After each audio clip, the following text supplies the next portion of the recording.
I will begin with a word of prayer. Ahem. Ahem. Ahem. Ahem. Ahem. Ahem. I'll begin with a word of prayer. Dear Father, we thank you for this day. Again, I thank you for these students, this class. Just ask that you be glorified in what we do this day, Lord. In your name I pray, Lord Jesus. Amen. So, let's see here.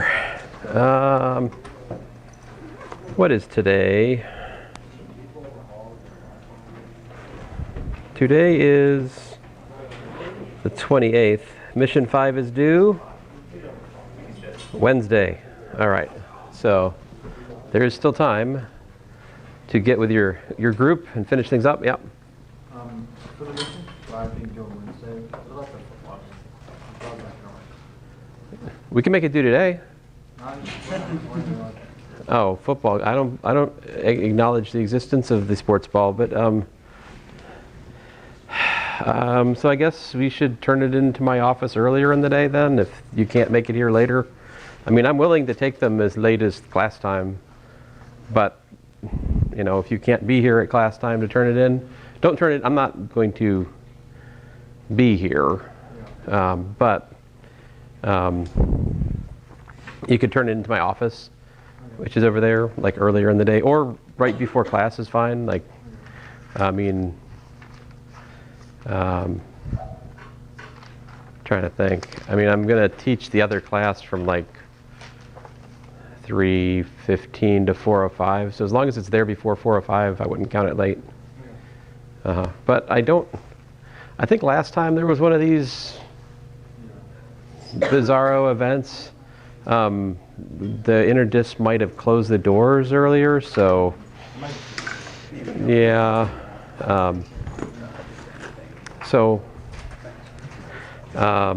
You could also, if you couldn't get into interdisciplinary for some reason, you could also drop it off in the math department. I've got a box. It's unlabeled, but it's like the lower right box. It's the one without a name. I'm the nameless one there. So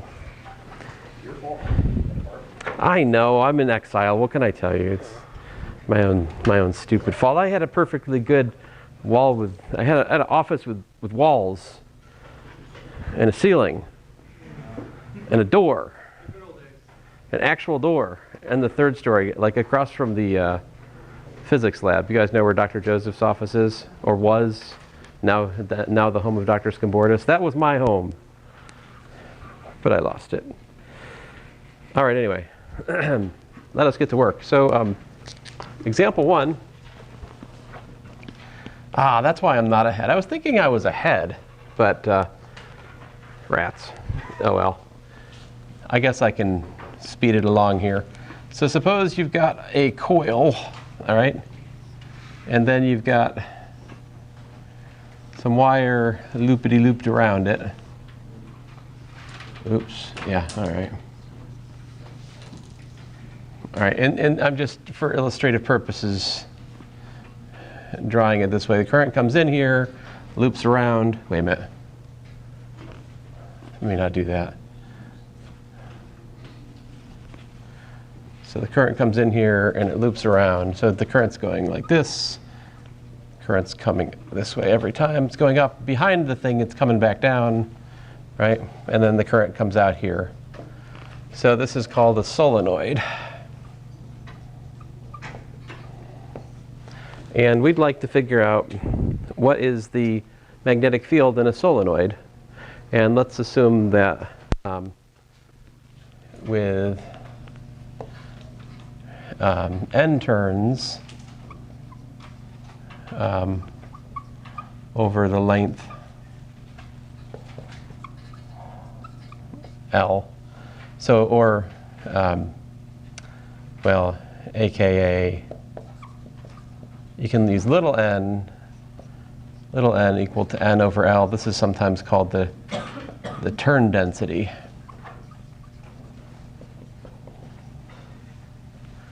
Turn density.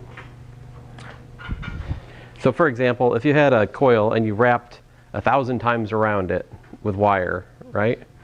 and the coil was, you know, a meter long, then you'd have 1,000 turns per meter, right? If you had the same turn density but only 20 centimeters, you only have 200 turns, right? So forth. What's typically done with these kind of things is you actually have a wire. It doesn't seem to make sense if, at first glance, because you see these wires wrapped around like some sort of core, right? And it looks like the wire should just be shorted out. But what's the deal is that the wire has like an insulation painted on it, so that you're wrapping. It looks like the wire is touching the wire, but it's actually not. It's actually insulated wire. And so while it has the appearance of like touching the next loop over, it actually doesn't. So these loops have to be like basically insulated, and they tend to be bunched up. Like my picture is just how I draw it. The question then is, what's the magnetic field inside such a situation? And so the right-hand rule, as usual, if we loop our fingers in the direction of current, you can see that it looks like I'm going to get, wait a minute. Oh man. I'm a dummy. All right, so let's see here. Yeah, if I can imagine putting my fingers inside the loop, they're always, as my fingers are inside the solenoid, they're all pointing that way. So I get magnetic field inside the solenoid that is going like that, all right? And then, of course, what happens is out here, well, we don't really care what happens out here, but it would loop around something like this, right? It does something like that. But anyway, so what we're interested in is what's the magnitude of the magnetic field inside the solenoid, right? And we'll stay close to the center of the solenoid to try to ignore edge effects. I think in my notes I have a derivation for the formula that includes edge effects, and that's less pleasant, but you could do that. And there's a graph in the book that shows you the dependence of the magnitude on the distance from the center. The center of the solenoid is where you have the maximum magnitude, and it kind of drops off as you get out to the edge of the coil. All right. So formulas are known that explicitly describe that drop off, but I don't have them memorized personally. Okay, so we'd like to figure out what is the magnitude of the magnetic field at towards the center of the coil. So what we're going to do is we're going to think about an Amperian loop like here. So half of my loop is like inside. I'm going to draw it dotted. All right, so this is inside the coil, all right? And then I'll draw the other half of the Amperian loop outside the coil, all right? And I'm going to arrange the coil to, let's see here. Man, I made this stupid thing go backwards. I guess I'm going to point the, because of my other poor choices today, I'm going to orient the coil, the Amperian loop, into the board. So that's going to give it a clockwise orientation. So I'm going to, orient this Amperian loop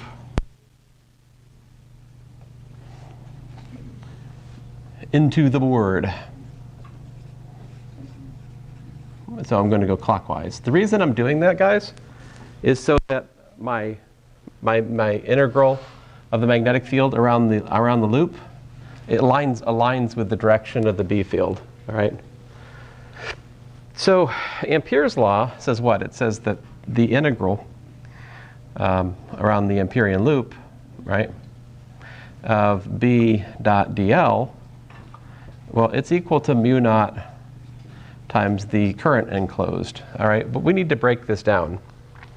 Where's the current that's enclosed? Where's it coming from? So there's pretty good pictures in your book that are better than my picture in some sense, right? Like the picture in your book has something like, let's see here.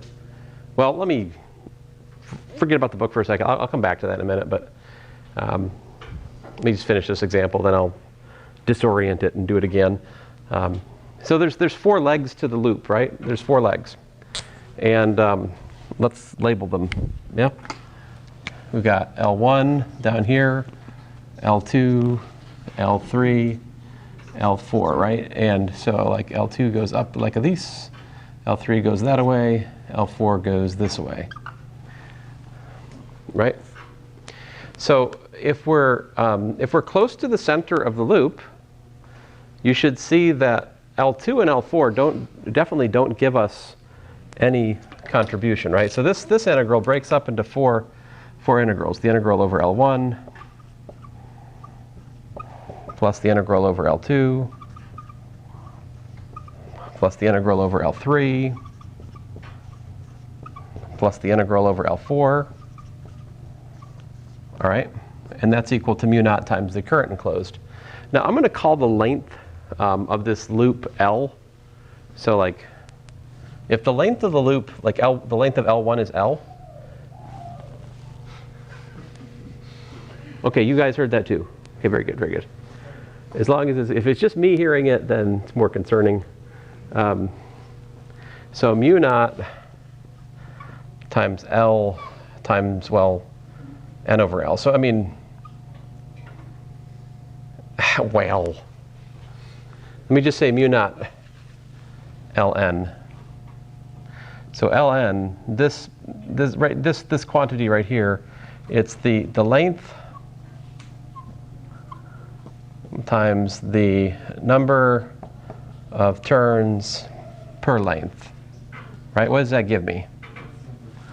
That gives me the number of turns. Of course, I still have to multiply that by I, right? I have that many copies of the current piercing this Amperian loop, right? Because it keeps circling round and round. So that times I, that's the current enclosed. All right.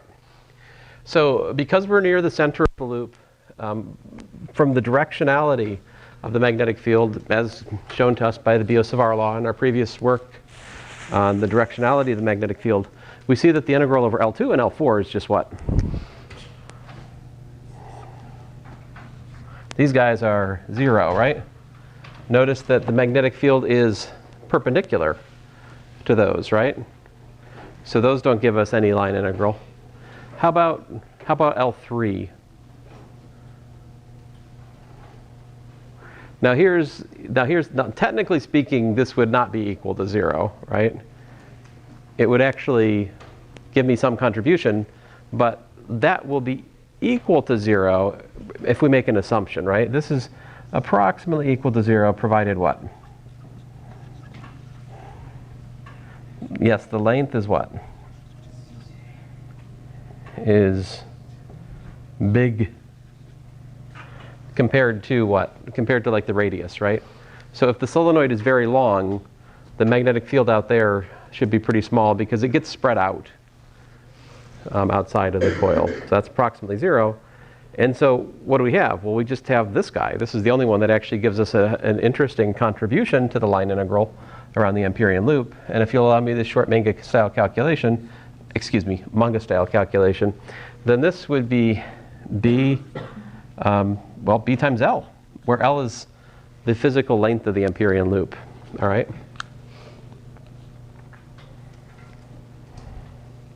So what? And of course, this is all, and the magnetic field here, as I've drawn it, is to the left, right?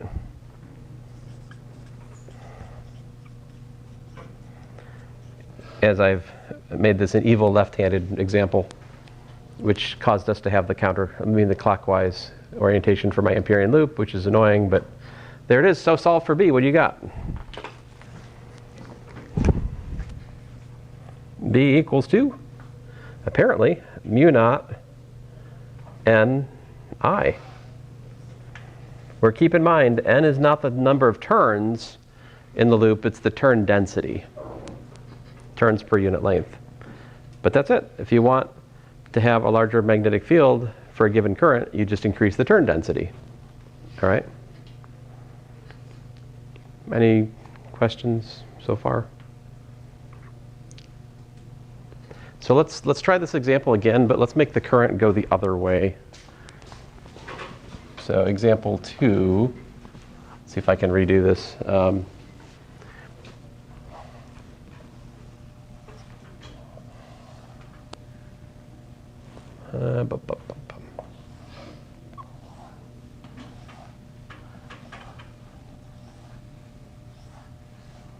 All right, so this time we're going to make the current come in this way. And it goes out over here. If I do that, if you imagine, you know, gripping the current, so this time the current's going like this, right? So if you imagine right-hand rule, what happens? Every time the magnetic field, you put your fingers inside the coil, and you can see the magnetic field is going to the right, all right? So magnetic field lines to the right inside the coil here. All right. And again, they should be parallel to the coil. Now, there's a nicer way to draw this picture. The book does this. It's like, instead of drawing it three-dimensionally, just draw it like two-dimensionally, and just picture the current as into and out of vectors, right? Okay, so if the current is coming around the top like that, right? At the top of the coil, what's it doing? Is it coming out at you or going in? It's coming out at you, right? So we can do circle dot. So we got currents coming out up here, right? And then down at the bottom of the coil, it's looping around the back, right? So the currents are going into the board at the bottom of the coil.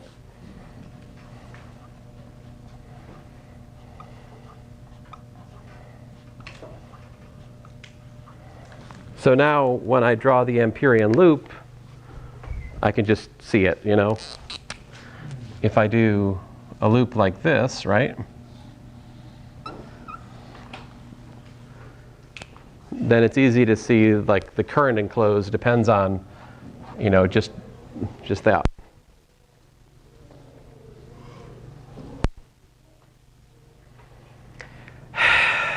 Sometimes I just want to make a little field trip over to that room, talk to them. But I won't. All right, let's see here. So what else can you tell me? What if the Amperian loop,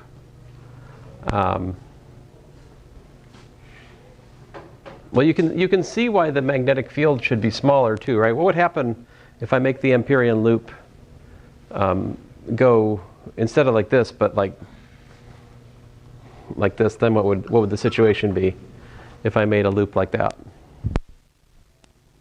What's the current enclosed then? It's 0, right? But I suppose, I'm not sure that really tells me too much though. See, because these definitely loop around like that. Yeah. And down here, they loop around like that. So as a general rule of order, the magnetic field lines never start or stop anywhere. They just go in loops. All right. So magnetic field lines just go in loops. They're not like electric field lines, which start at charges, right? Like I was telling you guys about the other day, there are no magnetic monopoles, which makes magnetic field lines like fundamentally different than electric field lines in our experience. So I think, let's see here, if this loop is oriented, you know, in the counterclockwise fashion, then what's the deal? So the magnetic field down there is opposite the direction, whereas the magnetic field there is in the direction. So, is that right?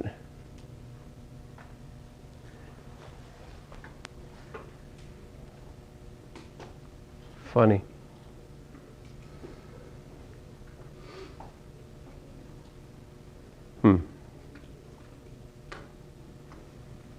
It's starting to look like SpongeBob to me. I better erase that. Let's see here. So anyway, the the argument, again, pretty much is the same, right? So the current enclosed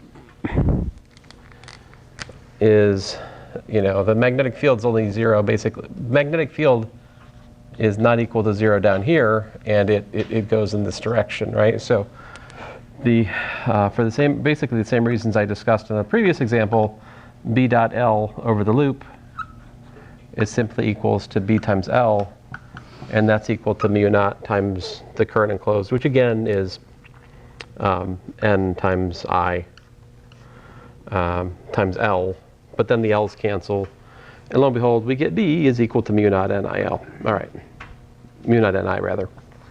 So this is the magnetic field inside a solenoid. All right, so another example, which I should give you guys, is the toroidal solenoid. What's a toroidal solenoid? Let's see if I can draw it today. It's anybody's guess. So the toroidal solenoid is a solenoid that's, oh man, yeah, well, I tried.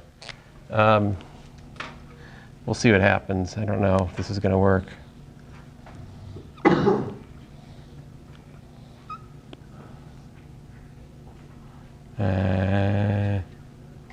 Yeah, exactly. Oh man, I've lost track of how well, some days sometimes I get lost on the looping. This doesn't make, well anyway, I'm gonna not worry about the exact artistry here, but you get the idea. All right. I'll probably do better if I draw this in this way.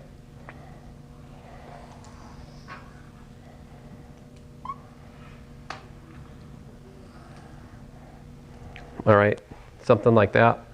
And so the loops, we'll use the book's idea of the winding.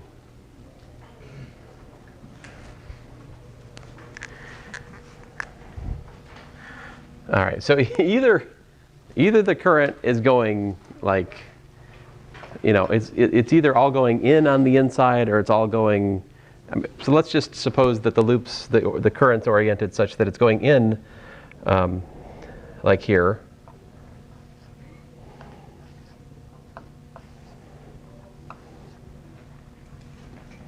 All right. So the current, well, excuse me, the current's doing what? If I draw it like this, the current's doing what? It's coming out at us on the inside, right? So the current's coming out at us. And so then, you know how this works. The loop looks something like this here, right? So I'm just kind of drawing it like as if there's only like about 20 loops or whatever on this. Of course, there could be a lot more. Just trying to get the geometry of this clear. So the the current is coming out at us on the inside of the donut, right? And then the current loops back around and it comes back into the board on the other side, right? And just keeps looping around.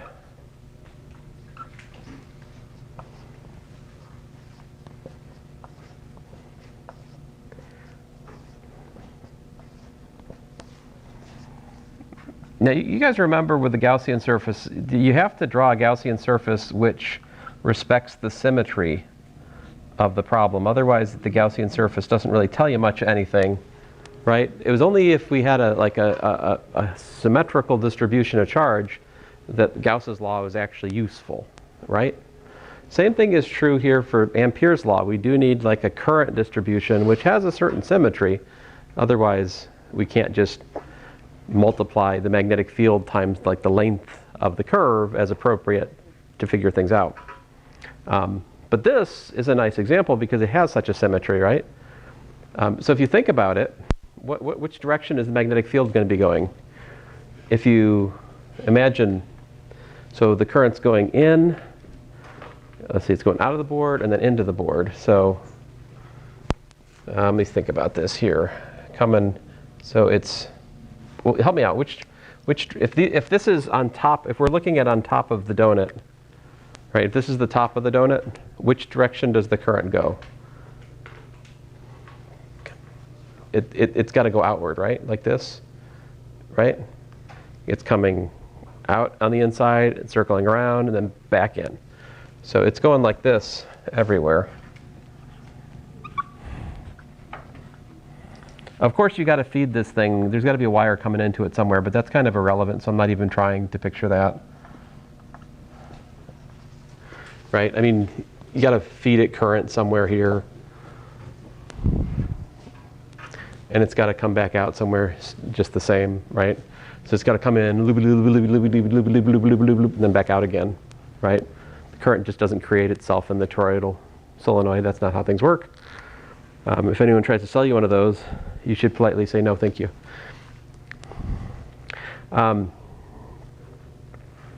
Okay, so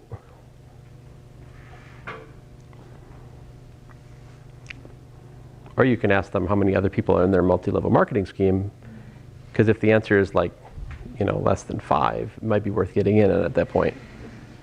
But if there's more than 5, don't waste your time. It's only good to be at the top of the pyramid, my friends.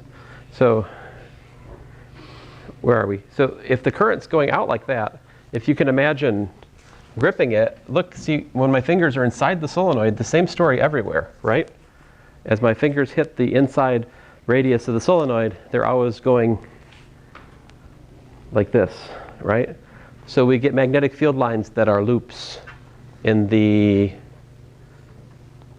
counterclockwise fashion, right? So the magnetic field lines are literally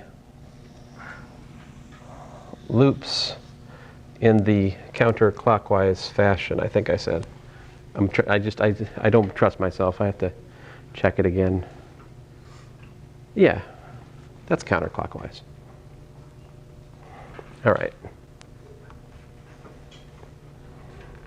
You guys know clocks, right? Okay.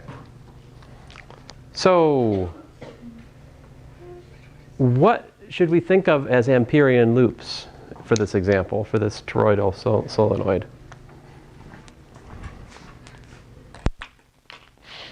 I kind of don't want to draw them because if I draw them, it messes up my diagram a little bit, but I'll draw them in orange.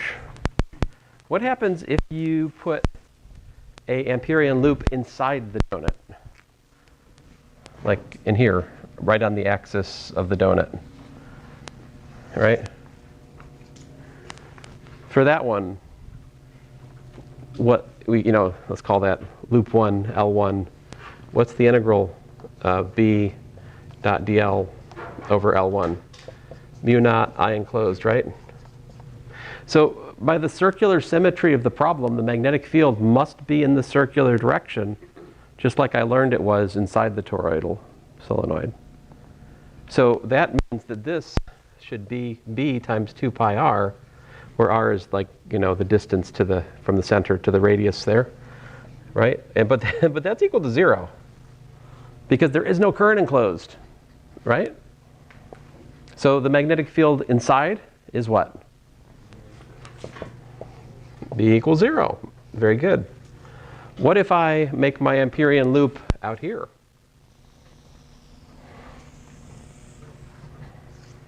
Right? What if I make an Amperian loop out here at, r, where r is outside of the toroid? I mean, I guess I need to give some dimensions to make this like reasonable. So maybe this is A and this is B, all right? So like this was for 0 less than r less than A. And right now I'm thinking about r greater than B, right? Same argument, right? By circular symmetry, we have that the net, if I call this thing L2, the integral over L2 of B dot dl is B times 2 pi r by the circular symmetry. That's equal to mu naught times I enclosed. But what is I enclosed? It's 0, right? Because the net current, whatever's coming out at you on the inner loop, is going back into it on the outer loop, and they cancel out. So the net is 0. So again, the magnetic field is simply equal to 0. Right? So the way you can think about this intuitively is the toroidal solenoid. It's like the long solenoid, but what you're doing is you're taking it and you're bending it back on itself, right? And in the process of doing that, none of the magnetic field lines are allowed to escape. They're all stuck in there in loops in the interior of the toroid, which is very cool because it's a way of containing magnetic fields, right? So if you wanted to build a large magnetic field and make sure that it was staying in there and minding its business, this would be a good way to do it, right? Which is why you probably tend to find these sorts of things around things like particle accelerators, right? Where you want to have stupidly large magnetic fields. Now, so on the inside, right, is where we have non-zero magnetic field. And what's the argument there? How about if we make our Amperian loop on the inside? So one more case. I think I got enough room up here. A less than R less than B. So what about the interior? Well, so by the symmetry, we'd have 2 pi r B equals to what? Mu naught times what?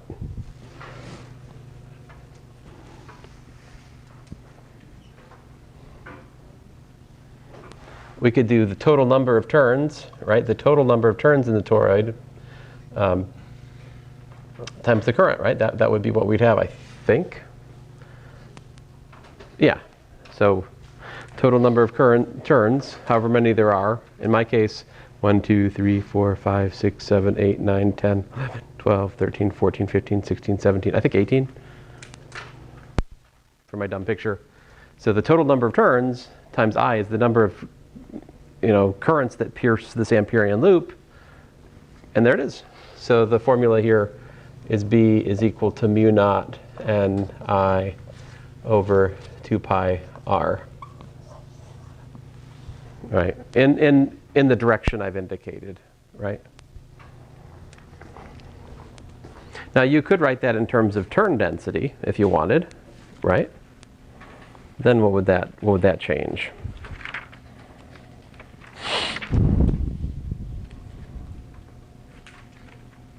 Oh man, I was hoping they had the formula in the end of the chapter. Just want to double check my letters. Let's see here. Well, huh.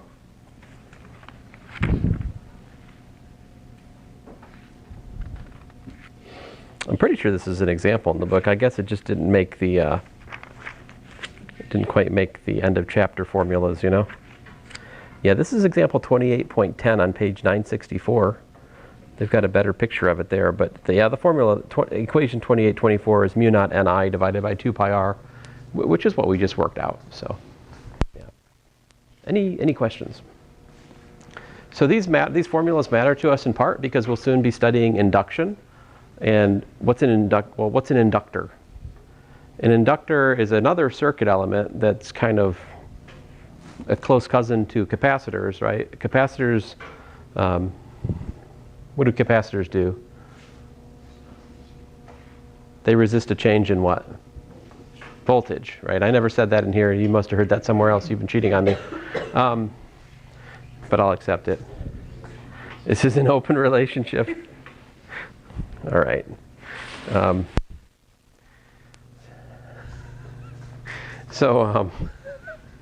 But inductors, as we'll eventually learn, resist a change in current. But to understand inductors, we must first understand the magnetic field which builds up in coils. So these formulas are going to be important to us in understanding how inductors work, all right, among other things. Just like the formula for electric field between conducting plates was important to understand the parallel plate capacitor. So, all right. I think we still have a little bit of time. Yes, we do. I'm going to use the projector for a bit here. I forgot we don't have class Wednesday, so I was thinking I had more time, but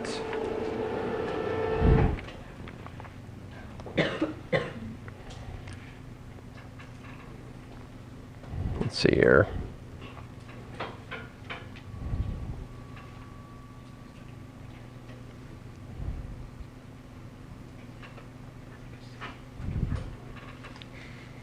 Come on.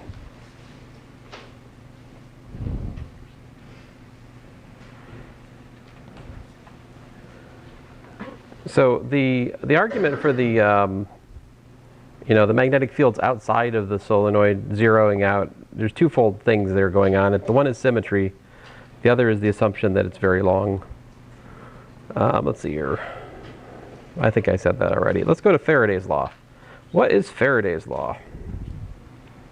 So this is our next big idea, which I will eventually figure out how to make full screen here. You guys...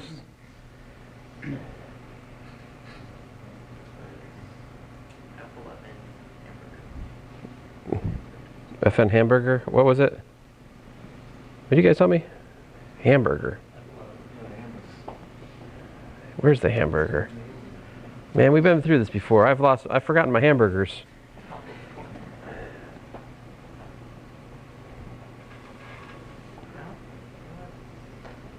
Nope.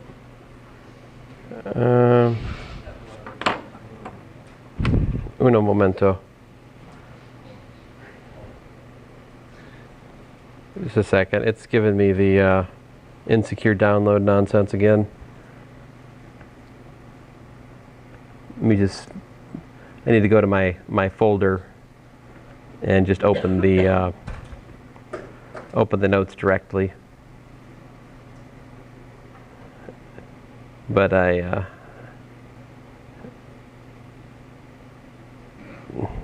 oh man, what page? What? Rats.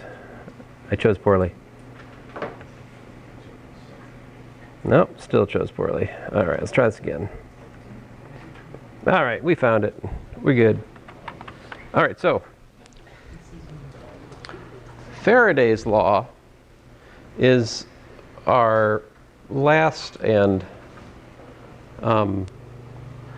maybe, I don't know, maybe most challenging fundamental law of electromagnetism to understand.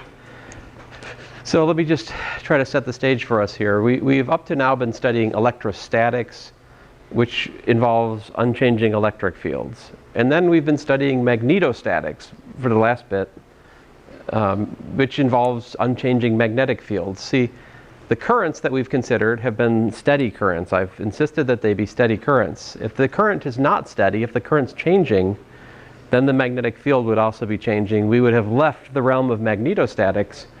And outside the realm of magnetostatics, well, we have to think about Faraday's law. And it turns out that the changing current will induce a associated electric field, the so-called induced electric field, or this is from the book I was using when I wrote these notes, Tipler. Tipler is actually a very deep book. It was too hard. If you wanted a second book to read on introductory electromagnetism, Tipler would be a very good book to get. It's deeper than most of the other books, but it's not a very advanced book either. So it's kind of a nice, you don't find many books at the level of Tipler is what I'm trying to tell you. Anyway, so the induced electric field then causes a charge to move and it increases what we call an induced current. But then the induced current creates a magnetic field. So it's the induced magnetic field. So this was not understood until Maxwell came along and understood how the Ampere's law had to be modified with something we call now Maxwell's correction around 1850. And it was Maxwell who understood that changing electric fields create magnetic fields and vice versa. So the electric and magnetic fields are really two aspects of one unified phenomena. And so this is Faraday's law. Let me try to present it to you here. So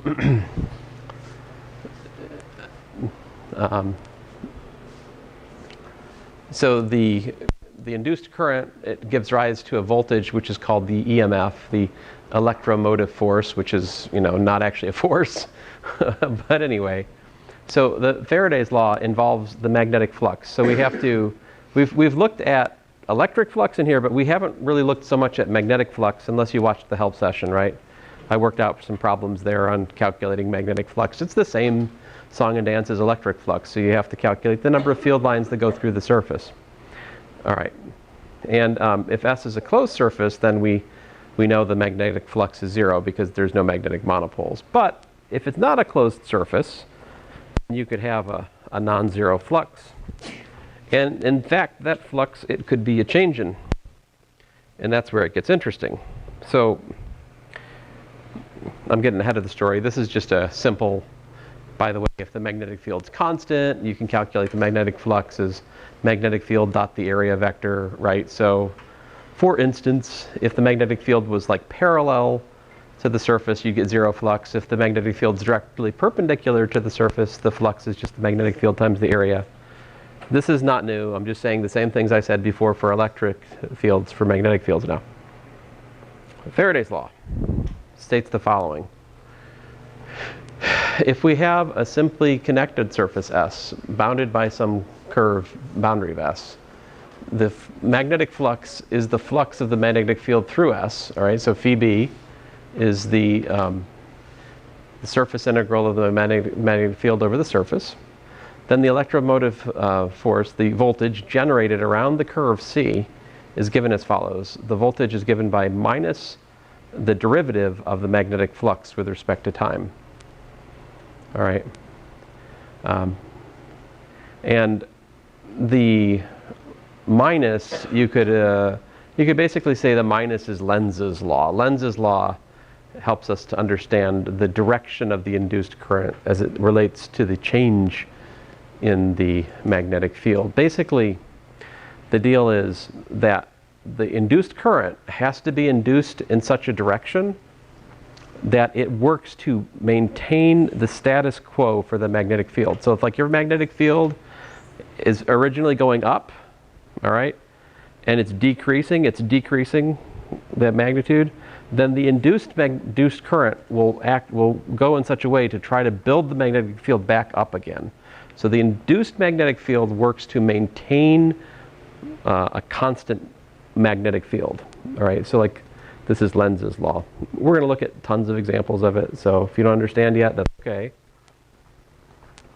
So here's an example.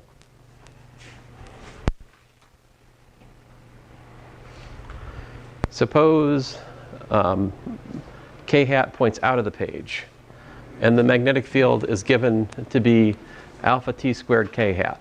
All right? Well, if that's the situation, then the flux is easy enough to calculate. The flux is the area times b of t, because the magnetic field is, you know, is normal to the loop. So I get pi a squared alpha t squared. If I calculate the derivative of this, I get 2 pi a squared alpha t. You're like, oh, you feel happy, right? Right now, you're a slight feeling of euphoria, right? I mean, euphoria? I've forgotten how to say these things. You're very happy because you see that there's calculus back on the scene. You're like, ah, oh, finally, it's back. Calculus has come back to us. Yes, indeed. So there it is. So the derivative of the flux is this, and that's equal to minus the electromotive force, so voltage really. All right, so what's going on here, as time goes on, what happens to the magnetic field here if alpha is positive? Think about it. The magnetic field is doing what? It's getting larger this way, right? As t goes to infinity, the magnetic field is getting huge in this direction. That's just given to us by this formula right here, right? If that's the case, so you've got increasing magnetic field this way. The induced current then should be in such a direction to make a magnetic field go into the board to oppose that change. So that's why we have to have the induced current go like this, see, because my right-hand rule tells me that if the current goes around the loop like that, then my thumb is in the direction of the induced current. That's why I want a clockwise induced current in this situation. That's what's meant by this minus here. So there it is. And then to actually find the induced current, we don't usually have the resistance in these situations. We just happen to in this example.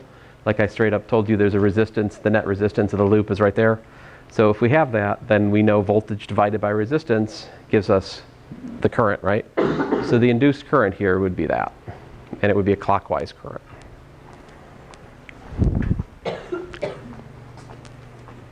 So that's an example. All right. Case 2, Why is there a case 2? Oh, I think I just made up a case 2. I'm giving 2 different cases. So my case 2 was I put a minus on the formula for the magnetic field, which means in this situation, the magnetic field is going into the board bigger and bigger and bigger, right?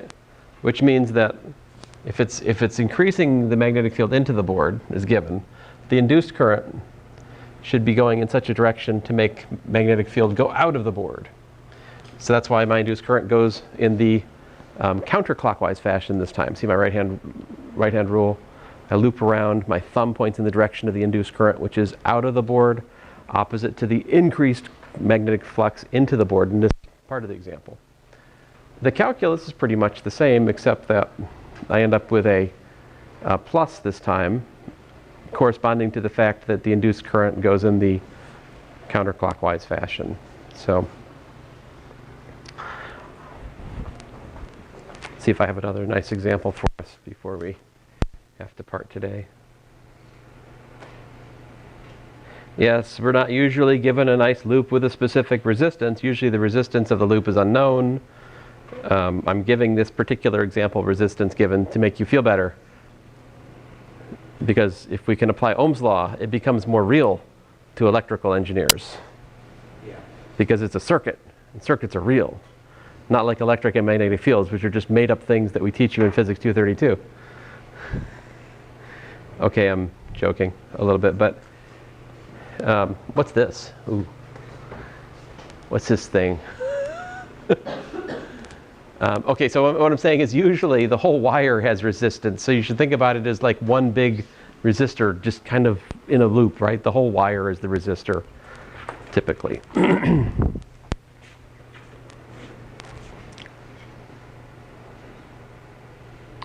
So here's the mathematics of all this. While I've got the projector out, I might as well talk to you guys about this part. So to calculate the voltage due to the non-conservative, the induced electric field, we do the line integral of that electric field around the loop, right? And that gives us the voltage, the change in voltage around the loop at least. But that is equal to minus the change in the flux, but that is also minus the derivative of the magnetic flux, right? And then if you bring the derivative inside, and it's a partial derivative in this sense because of this, the context here. And on the other hand, Stokes' theorem, this gives us the curl of the non-conservative part of the electric field. We have this equals to that, which then, since this is true for all surfaces, this shows you that the curl of E, in the case the magnetic field is changing, should be equal to minus the time rate change of the magnetic field. What was one of the rules in Calculus 3 that we're about to learn about conservative vector fields? What do they have to have? Their curl is what? I heard a 0? 0 is correct. Because a conservative force is equal to the gradient of a potential. And the curl of a gradient is 0. This is an identity of vector calculus. The curl of the gradient of a function is 0. So if you have the curl of f is not equal to 0, then f can't be equal to the curl of a gradient, right? Which is why we're saying in this situation it's a non-conservative electric field, see, because its curl is equal to minus the change in the magnetic field. This is the differential form of Faraday's law. The curl of the gradient is equal to minus the time rate change, the partial derivative of b with respect to t. And so this is yet another chapter in our story of Maxwell's equations, which we have previously mentioned. The divergence of the electric field is rho over epsilon naught. The divergence of B is 0. The only thing left to talk about, and this is an interesting, perhaps the most interesting chapter, is how Ampere's law must be modified in the presence of a changing electric field, changing magnetic field. But that's a story for another day. Enjoy your Sports Ball Wednesday. I will see you guys Friday. Just make sure somebody in your group turns it in. Thank you, thank you.